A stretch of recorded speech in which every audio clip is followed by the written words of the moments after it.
I'm afraid it has become fashionable to speak ill of me. Many will point and whisper, there goes Samuel Taylor Coleridge. He possessed a formidable mind once, and now stumbles on incoherently. It has become easy to disregard my former accomplishments because of recent complications. There's still one place, however, you phlegmatic arbiters, I would say to admit that listen still, where coherency draws no boundaries, not needed, nay, not covered. The mind. That is my canvas now, and upon her I sail my oceans, I carve my poems, I wage my wars.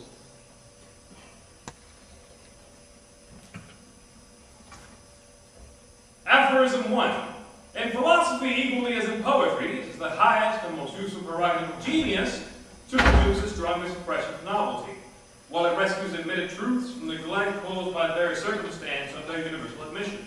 Extremes meet. Truths of all those the most powerful and interesting are so often considered as so true that they lose all the power of truth and lie bedridden in the dormitory of the soul, side by side with the most despised and exploded evidence.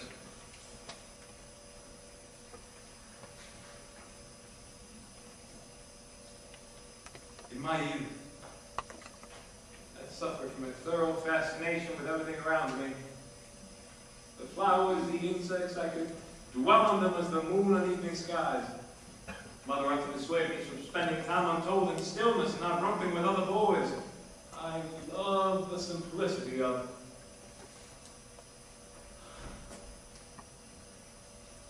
it. Yet fascination grew to obsession when I became enamored of water. Running water, falling water, close enough to be secret lovers, she and I. Comprehension lay well beyond my boyish mind, so how something so passive and pure turned to ghastly turbulence with no sense of shame, no hint of regret. I could not understand this. I still did not. Sarah was fond of saying I should have married the ocean instead of her. She herself was as simple as a meadow stream. I suppose that's why I loved her. But she stayed simple and I tripped on complexities.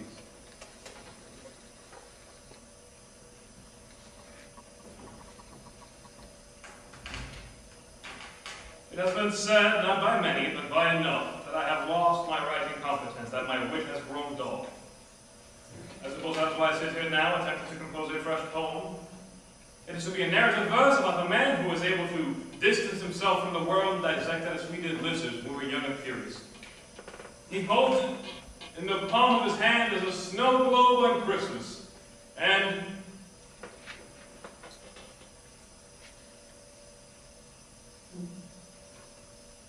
I'm having some trouble with the word.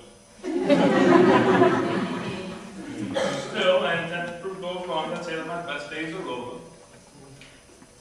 How can one man say that to another? What sort of effects is it supposed to have on me? If someone guaranteed you that your finest days had passed you by, and that you would not see days like those ever again, how could you go on living? Would it be worth the effort to seek this fortune teller out and prove him wrong?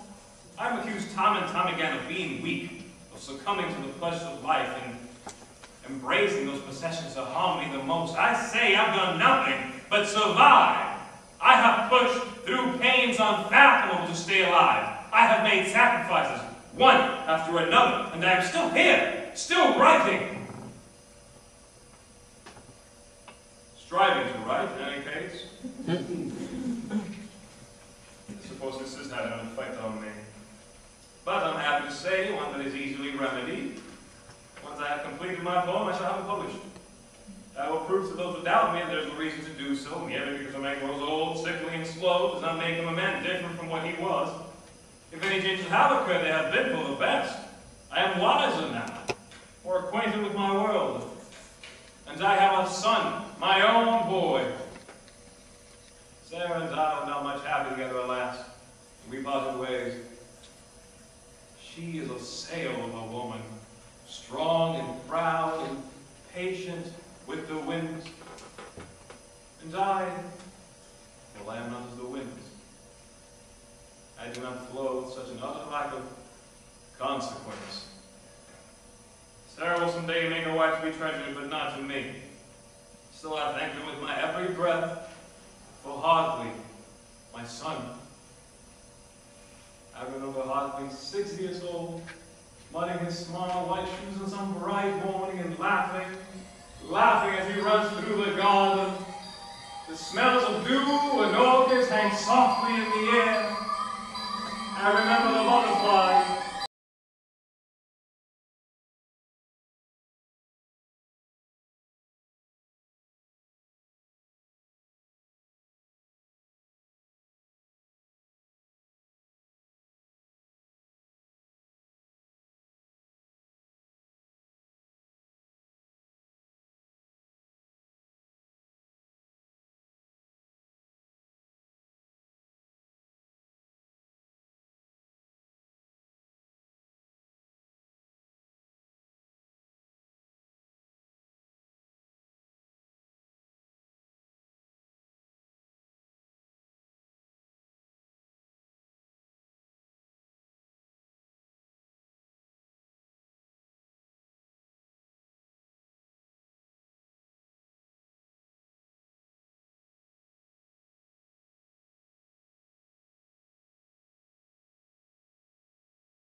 Aphorism 3.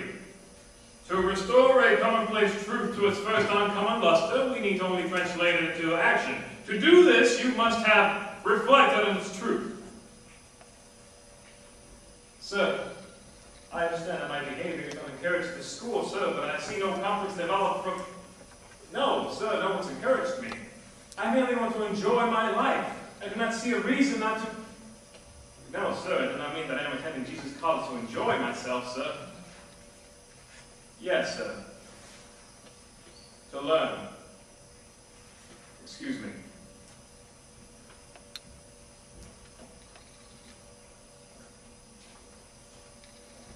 Should you please find my records, sir? My academic records, sir. Should you please find them? Mr. Browning, I am one of the best students attending this institution. My marks are uniformly brilliant. No other student here, on the brightest day of his learned life, can match my intellect. How can you therefore say that my mode of life has affected my schoolwork, sir? I live highly, I drink deeply of life. Yes, I enjoy hedonistic pleasures, label them we must. Blame me not for wanting to embrace what this existence offers freely. Yes, I comprehend that I have grown infamous for my so-called corruption. Perhaps the focus upon me should be turned from my choices of man to my God-given gifts, and spin my infamy to fame. With all due respect, sir.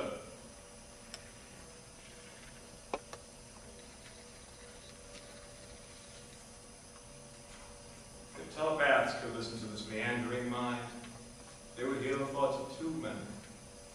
The first is a poet and a critical thinker, a respected man by all respectable accounts. That man lies by the shore of a world beyond this one, near death and in ashes. The second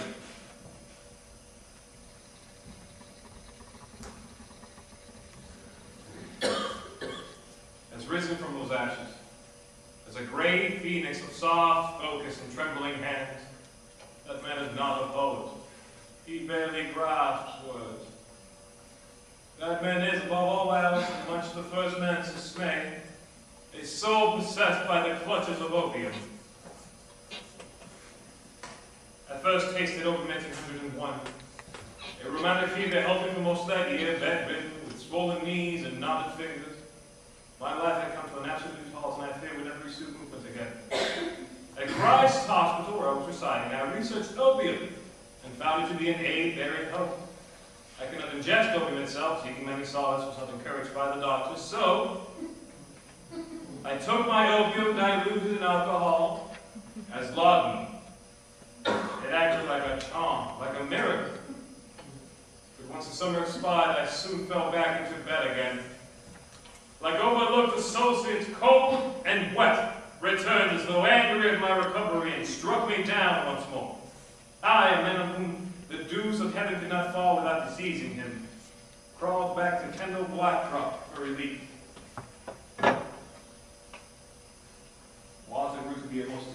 despised friend. She too was deceiving me.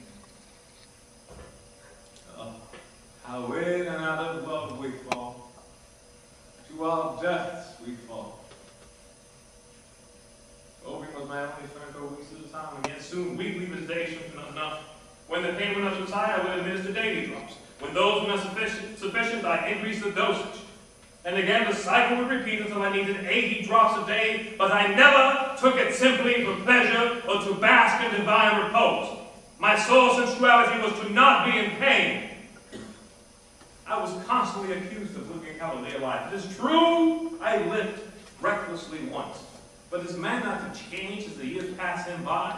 I have not lost my way. All I require is trust, an ear to listen, and a friendly handshake will surely rid me of this wretched need for laudanum. I mustn't lie to myself. I find it hard, nay, impossible, to write a running couplet now without the aid of laudanum. I try to do away with it, and the pen rejects me. The paper's pale as newborns sit there apathetic.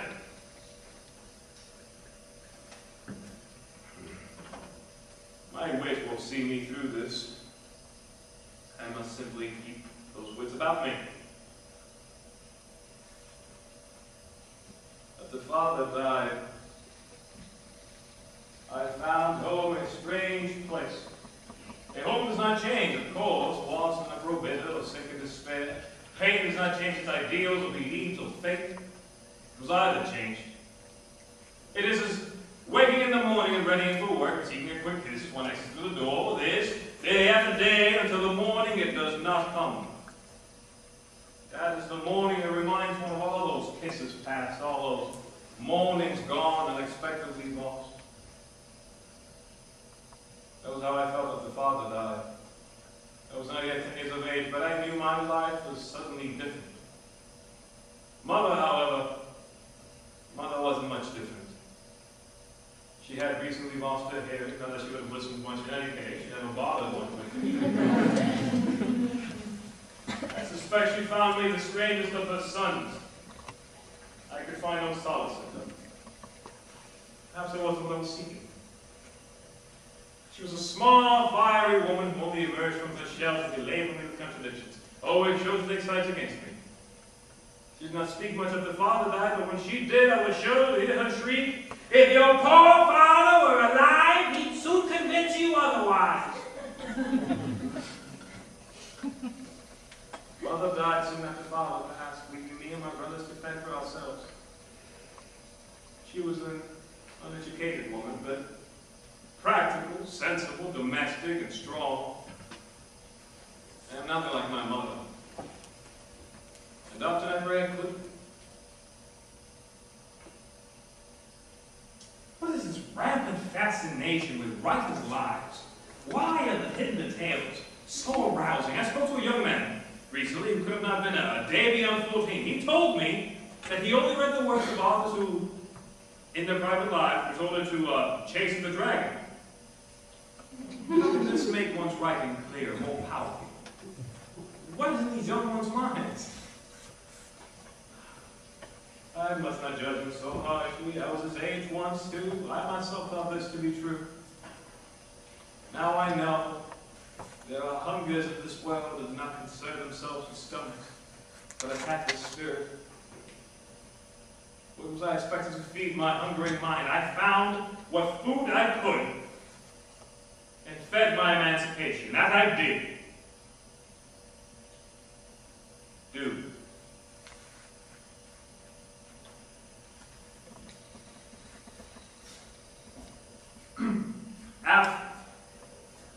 Aphorism 7. In order to learn, we must attend.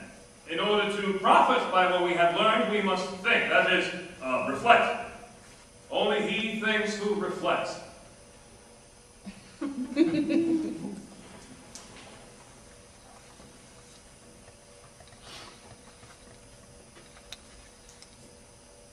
am debating the possibility of venturing on the sideline. Not that I'm proclaiming to be mad, an occupation I leave to my opponents. When I someone would keep me from those things I struggle to shun. I would have my ailments attended and my temptations treated. The main obstacle that keeps me from burning out my wick and walking away is the thought of living with madmen and degenerates. I want to make quite certain of exhausting every other means of salvation available to me. I have spoken to old friends, and I am certain they will all console me willingly. I have many friends. They will all soothe my many aches, I am certain of it, absolutely certain. All I must do now is complete that infernal poem, and they will all welcome me back. I will walk among men again, and there will be no need for all this talk of asylums and degenerates. I am certain of it.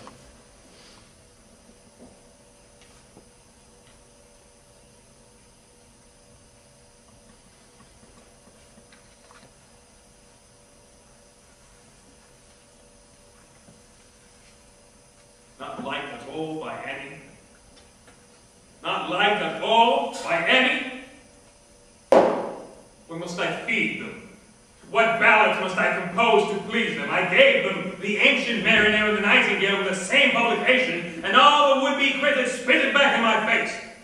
Give them the songs of Captain Morris. Give them Peter Pinder's pithy epigrams. Give them Churchill's archaic satires, for God's sake.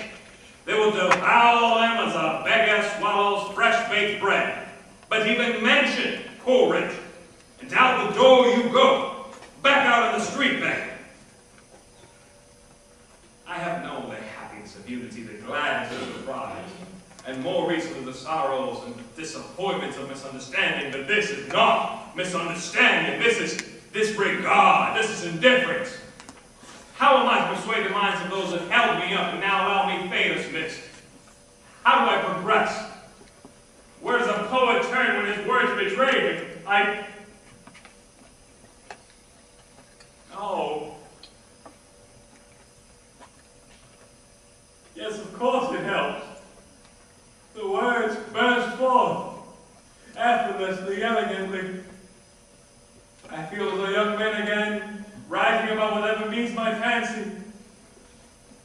But once the magic starts to dissipate, it is as though the clock strikes 12. Each gong slower than the last. I cannot think clearly. My mind turns to sand slipping through my fingers and out of my grasp. What choices do I have? Do I have choices?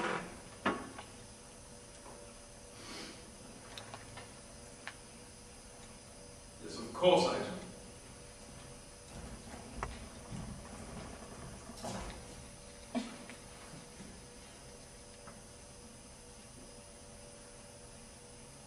La vie, je ne la comprends pas.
Aph- Aphorism 11.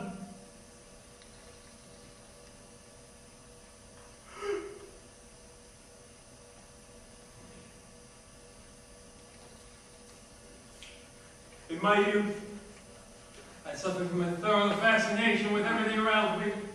The flowers, the insects, I could dwell on them as the moon on evening skies. Mother often,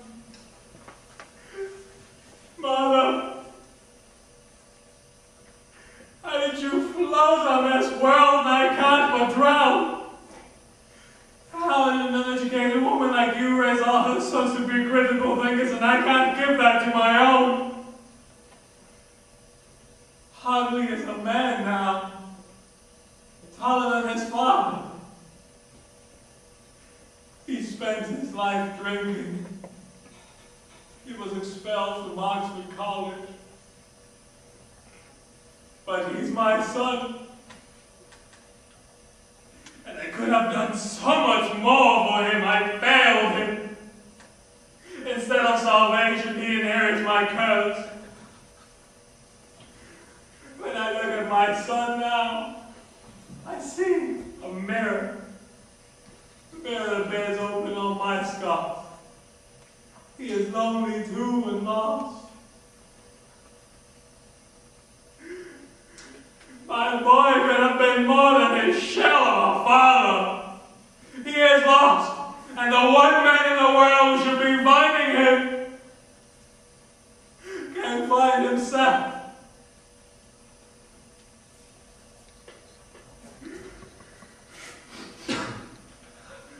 Thinking with the most intense energy, I have extricated the notions of time and space and seek to discover the relations of thoughts and things. God, please, do not allow philosophy and poetry to neutralize each other. Leave me and live man as a man, accomplished and respected, and God, rid me of this beastly ache.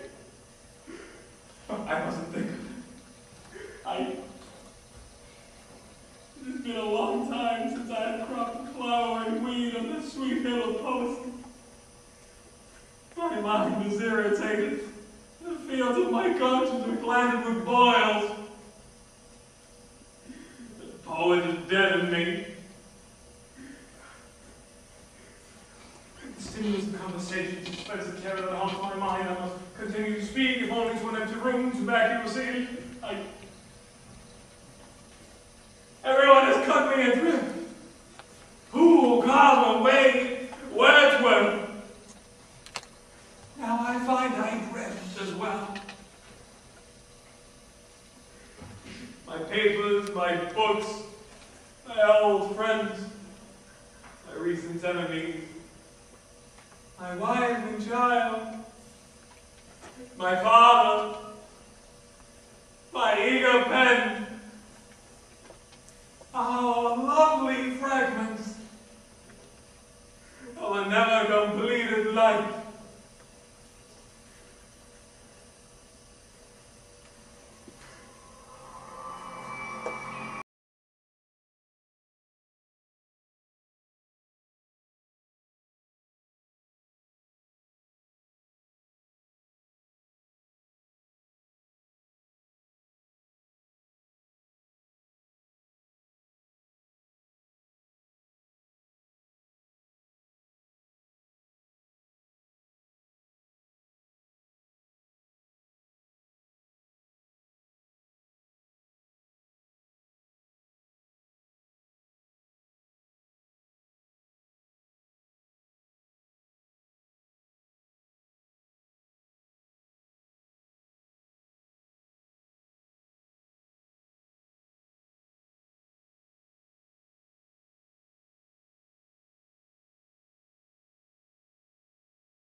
mere railing, without anything more effective than a number of incoherent words.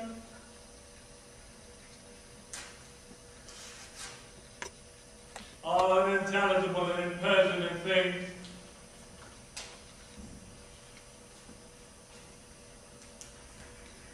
Monstrous absurdity. As finely shaded as the moon upon the muddy clouds.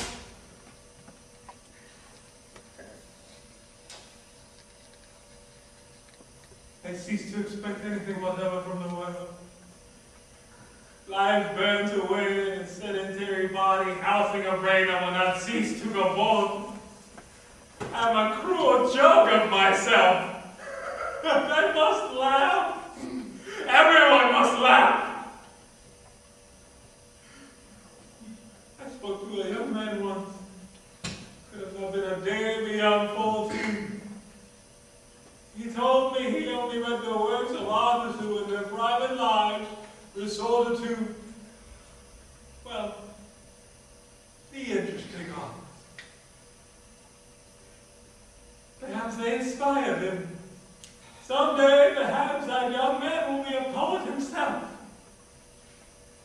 Perhaps he too will be interesting. Not me.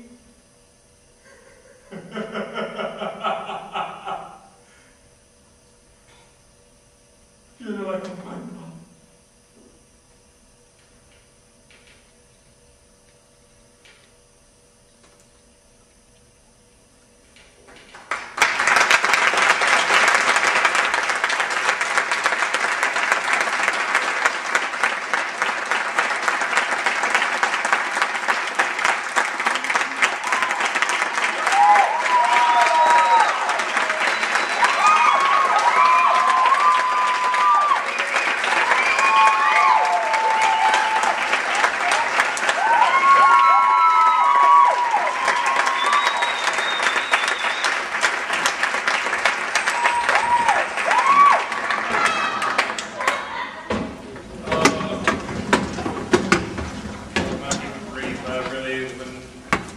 Have the courage to be eloquent.